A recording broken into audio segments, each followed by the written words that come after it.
ತ್ಯಾಗ ಬಲಿದಾನದ ಪ್ರತೀಕವಾದ ಬಕ್ರೀದ್ ಹಬ್ಬವನ್ನ ಶಿವಮೊಗ್ಗದಲ್ಲಿ ಆಚರಿಸಲಾಯಿತು. ಹಬ್ಬದ ಹಿನ್ನೆಲೆಯಲ್ಲಿ ನಗರದ ಈದ್ಗಾ ಮೈದಾನದಲ್ಲಿ ಮುಸ್ಲಿಂ ಬಾಂಧವರು ಸಾಮೂಹಿಕ ಪ್ರಾರ್ಥನೆ ಸಲ್ಲಿಸಿದರು.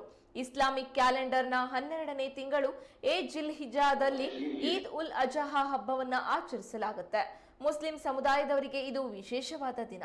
ಈದ್ ಉಲ್ ಅಜಾ ಸಂದರ್ಭದಲ್ಲಿ ತ್ಯಾಗವನ್ನ ಮಾಡಲಾಗುತ್ತೆ. ಆದ್ದರಿಂದ ಈ ಹಬ್ಬವನ್ನ ಬಕ್ರೀದ್ ಎಂದು ಕರೀತಾರೆ. ಹಬ್ಬದ ಹಿನ್ನೆಲೆಯಲ್ಲಿ ಮುಸ್ಲಿಂ ಬಾಂಧವರು ಪರಸ್ಪರ ಶುಭಾಶಯ ವಿನಿಮಯ ಮಾಡಿಕೊಂಡರು.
ತ್ಯಾಗ ಬಲಿದಾನದ ಪ್ರತೀಕವಾದ ಬಕ್ರೀದ್ ಹಬ್ಬವನ್ನ ಶಿವಮೊಗ್ಗದಲ್ಲಿ ಆಚರಿಸಲಾಯಿತು.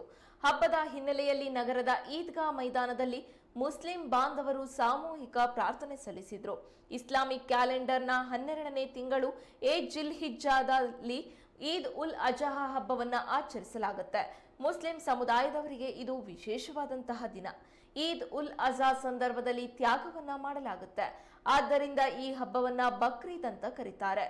ಹಬ್ಬದ ಹಿನ್ನೆಲೆಯಲ್ಲಿ ಮುಸ್ಲಿಂ ಬಾಂಧವರು ಪರಸ್ಪರ ಶುಭಾಶಯ ವಿನಿಮಯ ಮಾಡಿಕೊಂಡರು.